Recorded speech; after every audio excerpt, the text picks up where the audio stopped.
So, the 2024 Forbes billionaire list was released, and in the list, some names mentioned were Jahan and Feroz Mistry, aged 25 and 27 respectively. They are sons of the late Cyrus Mistry, who, unfortunately, passed away in 2022, and the two have a combined net worth of close to $10 billion.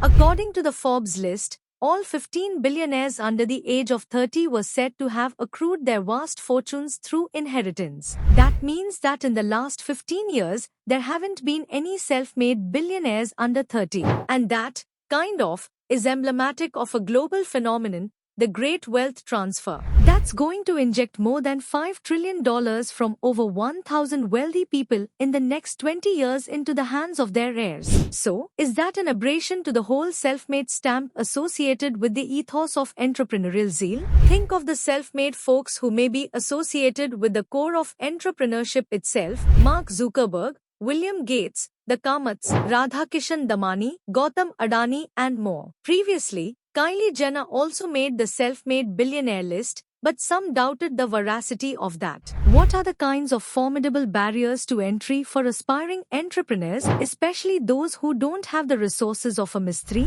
Because an heir to an established fortune would inherit vast resources, existing networks, and institutional support. And this affords them a significant head start when it comes to accumulating wealth. Cyril Shroff, managing partner at CAM, had mentioned that new inheritors, who may be UK educated or US educated, may not want to join the family business but start a venture of their own. At the same time, self-made entrepreneurs may face a steep learning curve, lacking intergenerational wisdom or experience or mentorship that inheritors may have. And are current market conditions conducive for quick wealth creation? Someone like Mark Zuckerberg may have capitalized on the tech boom to make Meta a success, getting a kind of biopic by the age of 26. And it's said that in India, the top 1% held about 40% of the share of wealth. Plus, with a dearth of self-made billionaires under 30, could that mean succession planning is hitting a new level in recent times? The demand for legal expertise in areas like trusts,